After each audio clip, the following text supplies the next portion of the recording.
શુભા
ચંદ્રશેખર આઝાદનો જન્મ 23 જુલાઈ 1906 ના રોજ મધ્ય પ્રદેશના ભાભરા ગામમાં થયો હતો.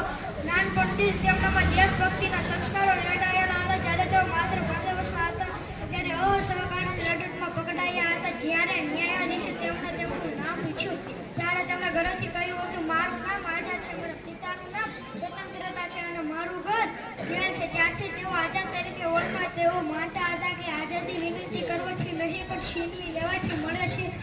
રામ પ્રસાદ બિસ્મિલ સાથે મળીને હિન્દુસ્તાન સોશિયલિસ્ટ રિપબ્લિકન એસોસિએશનની સ્થાપના કરી અને કાપોરી લૂંટ તેમજ વધ ઘટના દ્વારા અંગ્રેજી હુકુમતને હટાવી દીધી. તેમની સૌથી મોટી વિશેષતા હતી તેમનો સ્લોગન હતા કે હું કદી અંગ્રેજોના હાથે પકડાઈશ નહીં. 7 ફેબ્રુઆરી 1931ના રોજ અલ્હાબાદના આલ્ફ્રેડ પાર્કમાં અંગ્રેજોએ જ્યારે તેમને ઘેરી લીધા એકલા હાથે લડતા છેડી ઓળ બચી ત્યારે તે પોલે પોતે જ પોતાને મારી દીધી અને પોતાની પ્રતિજ્ઞા પૂરી કરી દીધી.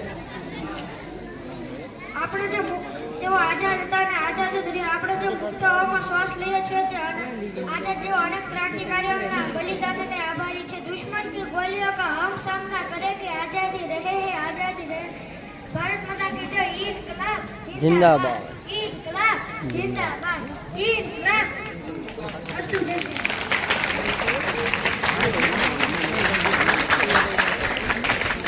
ત્યારબાદ ગાંધીજી ઉપર વક્તવ્ય લઈને આ છે નૈતિક ભાઈ. તો આવો નૈતિક ભાઈ અને તમારું વક્તવ્ય રજૂ કરો.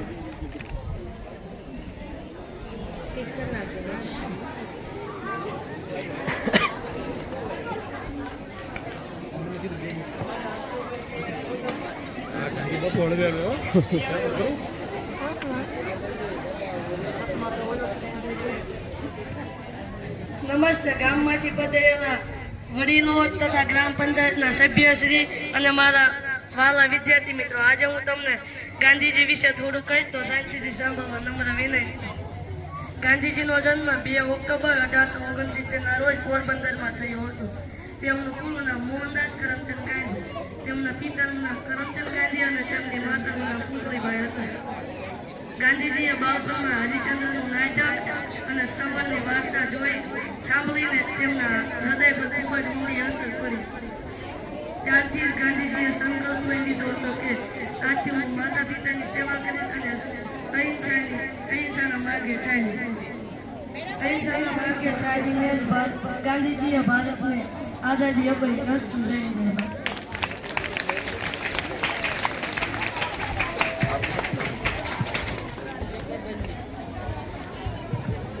બરોબર.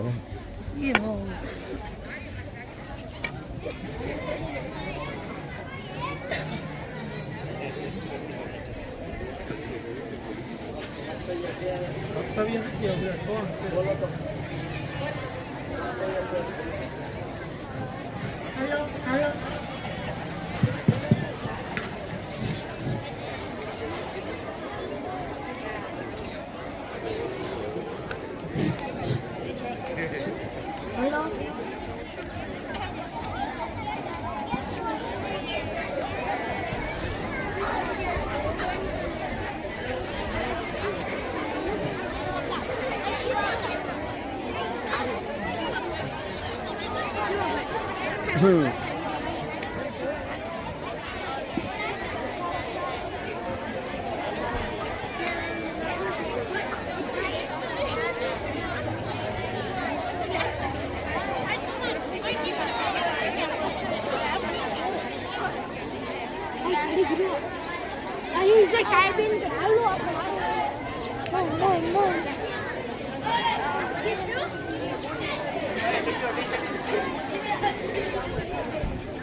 હું આવી આવ્યો